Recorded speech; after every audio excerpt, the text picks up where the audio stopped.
The Tour de France 1986 has been labelled the toughest of all time. A journey of outstanding beauty, yes, but contours of wicked dimensions with climbs that scour the very depths of a man's reserves. They proved too much yesterday for the young Frenchman Joel Pellier. He collapsed at the finish after grinding his way over 3 enormous peaks 8,000 feet up in the southern Alps. Doctors on the spot worked relentlessly on the line to save his life. His heart actually stopped and had to be restarted with electric shock treatment.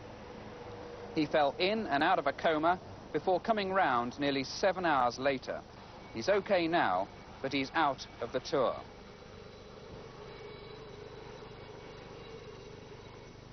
A very good evening to you with stage 18 of the Tour de France about to unfold.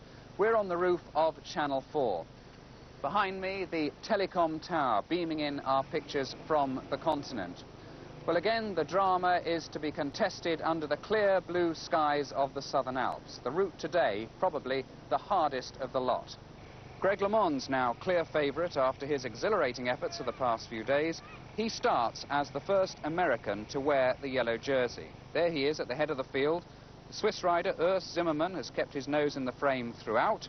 Bernard Hinault has nearly 3 minutes to make up on his teammate LeMond, while Robert Miller lags more than 6 minutes behind. But he's still ahead in the contest for King of the Mountains. He's determined to show his best today because his wife Sylvie's waiting for him at Alpe d'Huez, where they finish. Well, this is the route. It covers 162 kilometres, about 101 miles, from Briançon to Alpe d'Huez. As I said earlier, probably the most demanding stretch of the Tour.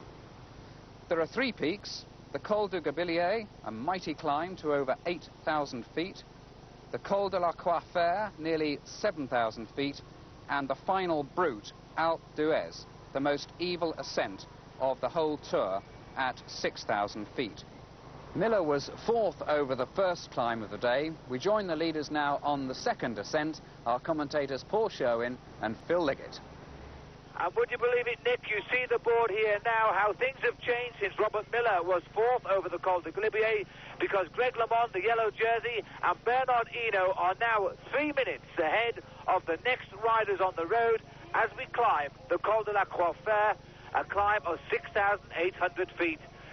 And so the yellow jersey may have been lost to the shoulders of Greg LeMond by Bernard Hinault, but these two unbelievable riders, teammates as well, are now taking on the Tour de France once again. An unbelievable end. But we're watching now the chasing group. For the red jersey going through there is Zimmermann. The white jersey is Andy Hampsten. And they're 2 riders who are well up in the overall. Hampsten is 6th. Zimmermann is going to feel as though he's been absolutely worked over here, because he was 2nd overall this morning at 2 minutes 24. And this group, I think, is about 3 minutes and 5 seconds down. And I'm just wondering where that polka dot jersey is of Robert Miller. Robert Miller had a terribly hard day yesterday. His pulse beat is normally 42 beats to the minute when he lies in bed in the mornings, and he said he woke up this morning and it was beating at 62. And that, to an athlete, is quite fast. Of course, to a normal human being, it's still beating about 20 beats to the minute, less than normal. Well, that's a sign, Phil, that Robert hasn't been recovering as well as he should have done, because overnight the rider's heart rate usually comes back down to its normal resting heart rate the following day, and the fact that Roberts isn't coming down has just gone to show that he hasn't been recuperating properly, and he could well be now paying for the efforts of having ridden two major tours this year, the Tour of Spain and the Tour of Switzerland. Well, there's Pascal Simon going through there, 61. Claude Coquillon, number 111. Number 132, Jean-Claude Bagot. Number 73 is Cabrera. And still no sign of Robert Miller. So Miller is having an unfortunate end to the Tour in the Pyrenees, in the Alps rather, at the moment. He has gained 4th place on the Col du Galibier, the highest road in the Tour de France this year, which will keep him well up to the fore in his quest to win the King of the Mountains. If he can come through today and still keep his lead in that competition, and I'll just briefly explain that the King of the Mountains competition is for the most consistent climber over all of the major mountains in the Tour, not just 1 or 2 of them. And to this point, Miller has been the best man in that section. Well, he'll need to score a few more points today, I think. Herrera is The first man over the Col de Galibier, Luis Herrera, the Colombian, he was only a minute ahead of Jaramillo and Robert Miller today. But since then, Herrera has passed back into the group, and Le Monde and Hinault have gone out in front. And Le Monde, indeed, leading the race to Paris, is also in third place in that King of the Mountains competition. And here is Greg now, wearing 7, that he has a real possibility of pulling off the double and taking away Robert Miller's mountain jersey before the end of the day. Obviously, at the moment, he's going to score possibly maximum points at the top of this climb, the Col de la Croix-Fer, and if he stays clear, then he's going to win more points on top of Alpe d'Huez. This is the rider today who is losing most. Urs Zimmermann, the champion of Switzerland, second overall, 2 minutes 24 behind Greg LeMond, and now is already back in third place because LeMond is over 3 minutes ahead. Well, everyone was asking a question yesterday, why did Urs Zimmermann not attack Greg LeMond in the final climb? Everyone wondered, because he's such a good climber, why he hadn't attacked LeMond on the run-in. And the answer is here today, because Zimmermann just couldn't stay with Greg, and Greg was so easy yesterday, and he's attacked Zimmermann today himself instead of being attacked by him. And looks as though Zimmermann, Paul, has had enough of being dictated to by the two leaders. He's now trying to go clear. He's got to do this. This is exactly what he must do. He's broken away from the group behind. There's nobody there going to help Zimmermann if he's going to finish in the top 3 in the Tour de France. And now, then he's got to go and do it himself. And it's plain, too, that Robert Miller is not now in this group. And so Zimmermann off in pursuit of the two leaders. So Zimmermann now on his way towards the summit of the Col de la Croix-Fer is having to fight to stay in second place in the Tour de France. The two leaders, and there they are 2 minutes and 45 seconds ahead of Urs Zimmermann as we climb the Croix-Fer, the second big climb today in the Alps. So Urs Zimmermann being told that he is 2 minutes and 45 seconds behind these two riders now. Bernard Hinault wearing number 1 and Greg LeMond in the yellow jersey, and the top 3 riders in this Tour de France now have forgotten about everybody else, and they're taking the race on between themselves. This is the climb of the Col de la Croix-Fer. First, second and third in the Tour are the first 3 men on the road. And so there is a sign, 1 kilometre to go now to the summit of the Col de la Croix-Fer, a climb of 6,821 feet, and Bernard Hinault has set the pace all the way up this climb, taking with him his teammate and the race leader, Greg LeMond, wearing number 7 there. Well, it's been a marvellous recovery by Bernard Hinault. He's seen the yellow jersey go over to his teammate on the Col de Granon yesterday, and Hinault now is playing the perfect friend and setting the pace up the mountain here for Greg LeMond. An American setting himself to win this Tour de France, and to do it, he's had to take the leader's yellow jersey away from his friend and his teammate, Bernard Hinault, 5 times a winner of the Tour de France, and looking now to be denied that record-breaking 6th victory. Well, Paul, a number of French supporters and indeed well-knowledgeable journalists here say that, in fact, Hinault will still win this Tour. What do you think? Well, a lot of the journalists at the start today were still saying that Hinault was going to win the Tour, but the way he's riding here, he's riding as a dedicated team man to Greg LeMond, as if he's going back to what he said last year, because Greg was the dedicated team man to Hinault, and Greg waited for Hinault a couple of times on the climbs, and looks to me today as if Hinault is trying to help Greg to win the Tour de France. Well, they're both riding in tandem. Behind is still Urs Zimmermann, the champion of Switzerland.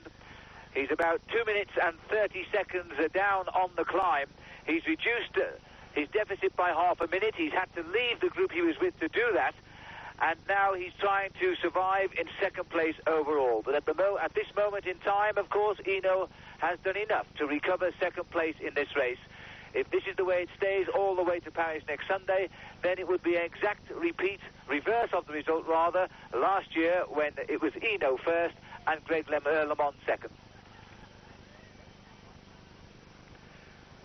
An extremely narrow, twisting climb, this one. And there is the pursuit behind. And here is the hares in front. Here are the hares in front. And Greg has now taken the lead, and Hinault is content to follow. Hardly room for the spectators on this climb of the Col de la Croix-Fer.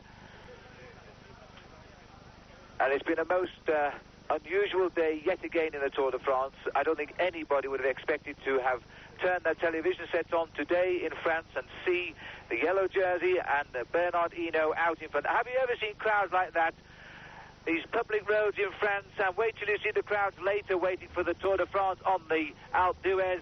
This race is more popular now than it was 20 years ago, which until recently were the halcyon days of the Tour de France. But not anymore, because the men have come forward now. All the other continents are taking part in the race now, the North Americans, the South Americans, and cycling has really become worldwide.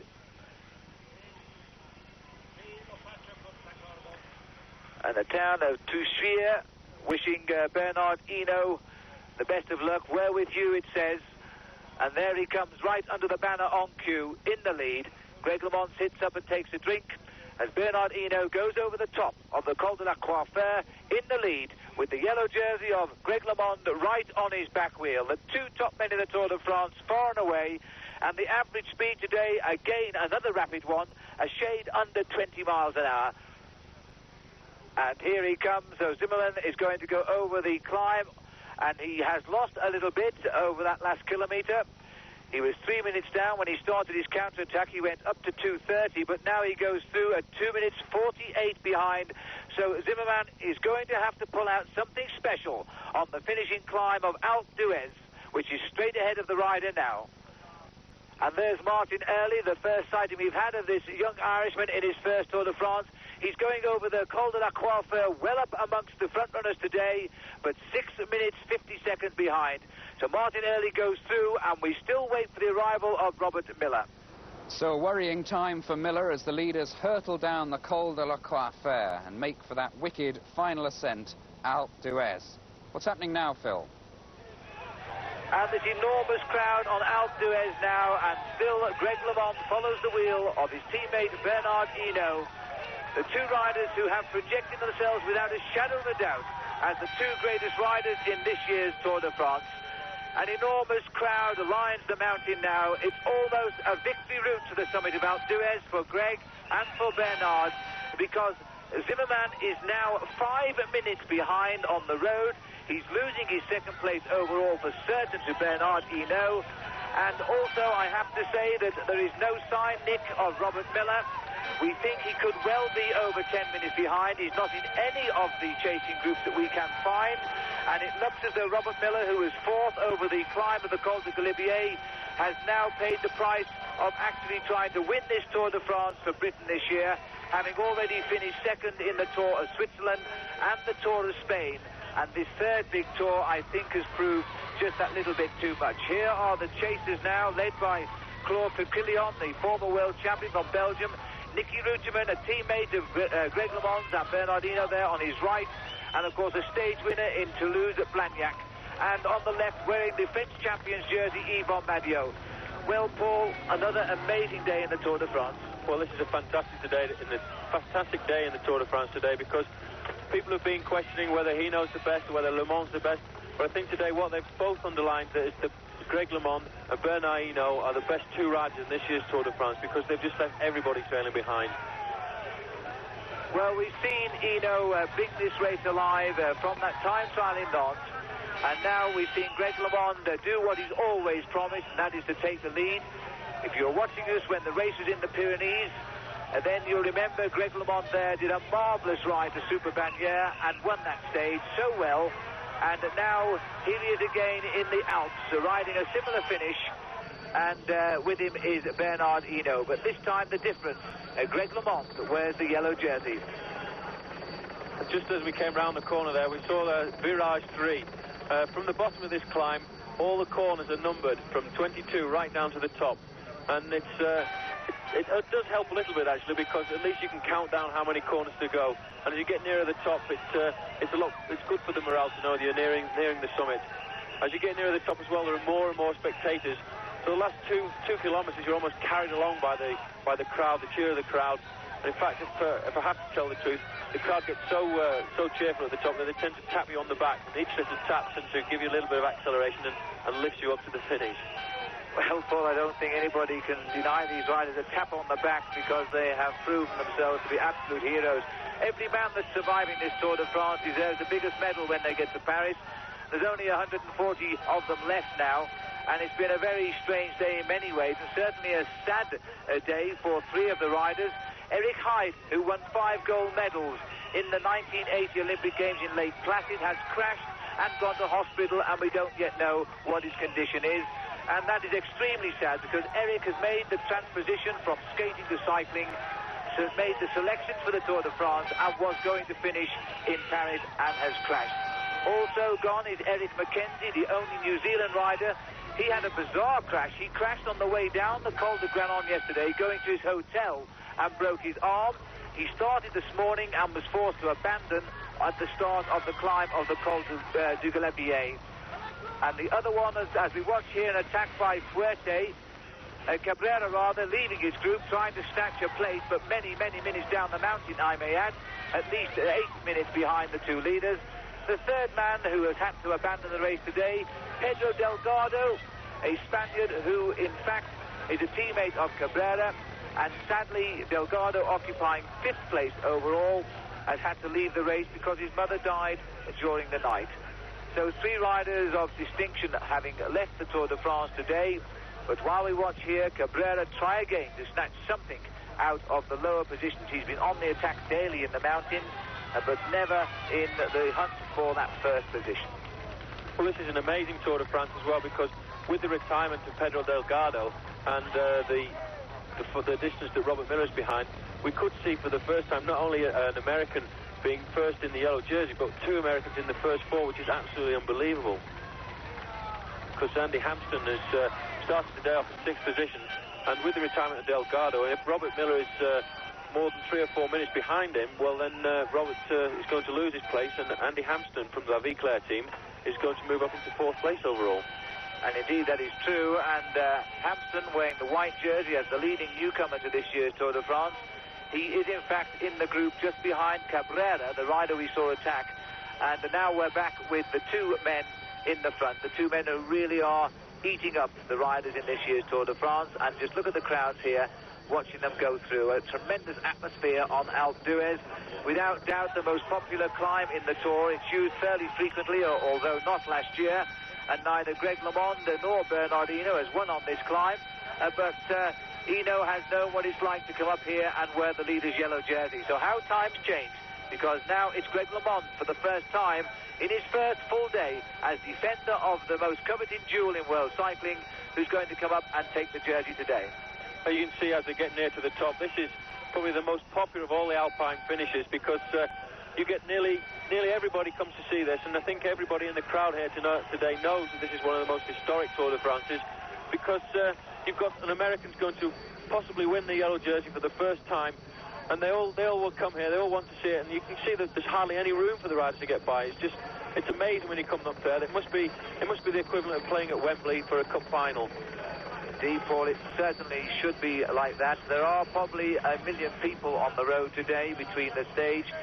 A long, long ride of 101 miles, 162 kilometers from Briançon over the giants of the Alps, the Col du Galibier, over 8,000 feet, where Luis Herrera was first over the top, and Robert Miller was 4th. Herrera is now, we know, 12 minutes behind, and we fear that Robert Miller is with him. And then we went on to the Col de la Coiffure, where Bernard Hinault was already in front with Greg LeMond, and with a lead of 2 minutes 50 seconds over Urs Zimmermann when they crossed the second major climb today at 6,800 feet. And if those two weren't enough, they came down the valley, and now they're climbing to the finish today of Alpe d'Huez at 6,138 feet. And still these 2 men are out in front, having built a lead of almost 6 minutes now over Urs Zimmermann. And we are up amongst the ski chalets now of this famous ski station that normally at this time of the year is closed but is open for the Tour de France, and there are literally thousands of people here. And as you can see, the Tour is coming here today. It will spend tomorrow its only rest day, and guess what the riders will do? They'll go down the mountain by car and they'll ride back up it for training.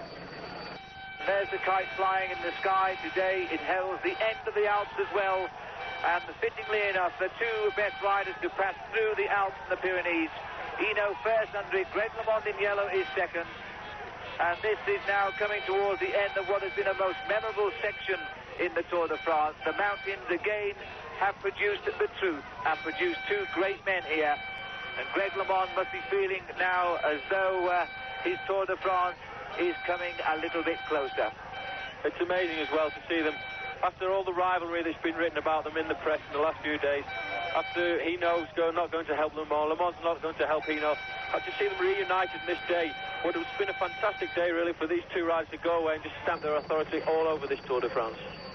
Paul, this has been a Tour de France in the greatest tradition of the event. We thought these days had gone with the absence of Eddy Merckx, the man who won 5 times and always used to win so well, the absence of Jacques Anquetil, who in the late 50s and early 60s won the race 5 times. They used to destroy the field like no other riders could.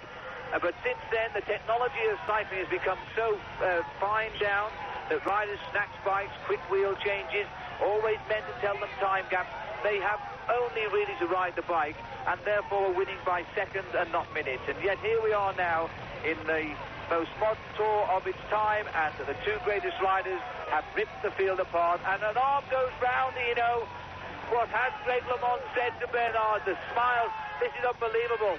The top of one of the hardest climbs in the Tour de France, and these two men smile. LeMond is making this fall look like a club run now. Oh, this is fantastic. All the way up this climb, it looks as if they've been out on a training ride together. And both of them, you can see how happy they are now that they're going to be first and second over the line here. This is absolutely incredible.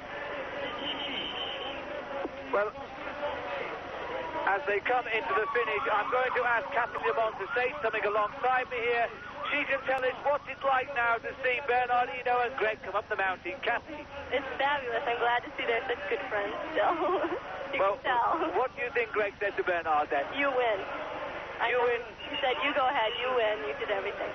Well, let's wait and see if what Cathy LeMond says. Has he told Bernard? Or like this, watch. I knew it. All right. All right, there we are, the first time I've ever seen it. Two men coming up the Tour de France, and I'll do it together. All right. The cheers are enormous, and you can hear Cathy shouting, all right. Greg LeMond and Bernard Hinault have won this Tour de France together this year, and that's for sure, even if LeMond is the one wearing the leader's yellow jersey. The happiest moment in Greg LeMond's life, in Cathy's life too, and certainly Bernard Hinault has produced in Greg LeMond a great champion, because we must not forget that Bernard Hinault has always nursed Greg LeMond, and now he's finally brought him to the top of Alpe d'Huez.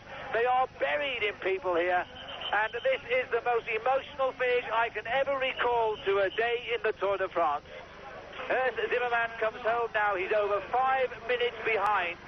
And so that undoubtedly leaves Bernard Hinault in second place, Greg LeMond at the top of the chart in yellow, and those two riders are the only two men now who will fight out the rest of this Tour de France. That's for certain. Zimmermann comes home in third place, and he'll resume in third place the day after tomorrow in the Tour. Bernard Hinault, by the way, in winning that stage today, in my excitement, I've been waiting to say it for almost a fortnight. Hinault has now won 26 stages in the Tour de France, and that makes him the #2 man in the history of the Tour. The only rider who's won more stages than him is Eddy Merckx, who's won 34. And as we look out across Alpe d'Huez, you can see in the corner of the screen here Greg LeMond, and confirmation he's wearing Robert Miller's jersey now, because Miller has still yet to finish on Alpe d'Huez. 14 minutes have gone by, and Greg LeMond now leads this race in the mountains and on overall time.